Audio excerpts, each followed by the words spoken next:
শহীদ ওসমান হাদির স্ত্রী একটু কাইন্ডলি আসুন, তিনি আসতেছেন অলমোস্ট তিনি তো আমরা এখানে শুনেন শহীদ ওসমান হাদির স্ত্রী আসবার পর্যন্ত আমাদের কিন্তু এখানে বসতে রাস্তাটা পার হয়ে বসেন, মানে আমাদেরকে তো সহযোগিতা করতে হবে, তাই না? মার্কেট পর্যন্ত আপনারা যদি একান্তই ভিতরে কথা বলতে চান আপনারা উপর লেভেলে যোগাযোগ করেন, সব লেভেলে কিন্তু এখন আমাদের জবাব দিতে আছে কিন্তু আপনাদের ভাষায় প্রয়োজনে বলেন যে চারজন দুষ্কৃতী এসে 144 ভঙ্গ করে এখানে বসে গেছে, এখন তাদের ব্যাপারে আমরা কি ব্যবস্থা গ্রহণ করবো? এই যে আপনারা শহীদ ওসমান হাদির হত্যার যে বিচারটা, এটার তদন্তটা আমরা চাই জাতিসংঘের মাধ্যমে হোক, কারণ এখন পর্যন্ত আজকে শহীদ ওসমান হাদির হত্যার প্রায় 54-55 দিন অতিবাহিত হয়ে যাচ্ছে, এখন পর্যন্ত কোনো সুনির্দিষ্ট খুনের পিছনে কারা রয়েছে আমরা জানতে পারি না, এবং আমরা মনে করছি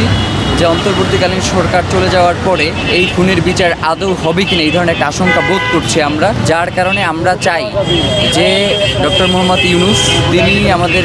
সর্বশেষ আশা এবং আকাঙ্ক্ষার প্রতীক, আমরা চাই তিনি জাতিসংঘকে একটা চিঠি প্রেরণ করুক, যাতে জাতিসংঘের অধীনে যেভাবে জুলাই গণহত্যার একটা তদন্ত হয়েছে নিরপেক্ষ, শহীদ ওসমান হাদির হত্যার তদন্ত যাতে জাতিসংঘের অধীনে হয়। আমাদের দাবি আজকে এইটুকু, এর বাইরে আমাদের কোনো দাবি নেই। আমরা গত 4-5 দিন ধরে বিভিন্ন মাধ্যমে যেখান থেকে ইতিপূর্বে আমরা ডক্টর মোহাম্মদ ইউনূসের সাথে যোগাযোগ করেছিলাম সেই মাধ্যমগুলোতে আমরা যোগাযোগ করেছি, কিন্তু এখন পর্যন্ত আমরা সেখান থেকে কোনো ধরনের রিপ্লাই আমরা পাইনি। তারা আমাদেরকে এখন পর্যন্ত জানাতে পারে নাই যে ডক্টর মোহাম্মদ ইউনূসের কোনো অ্যাপয়েন্টমেন্ট পাওয়া যাবে কিনা। শহীদ হাদির স্ত্রী যিনি কখনো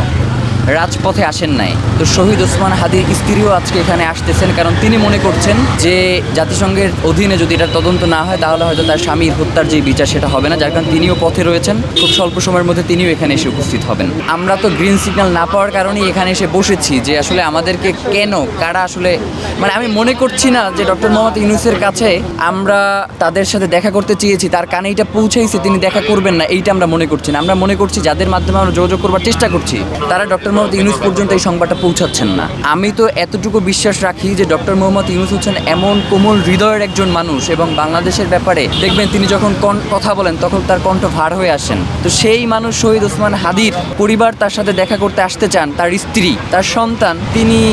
অ্যাপয়েন্টমেন্ট দিবে না এইটা আসলে আমি বিশ্বাস করি না,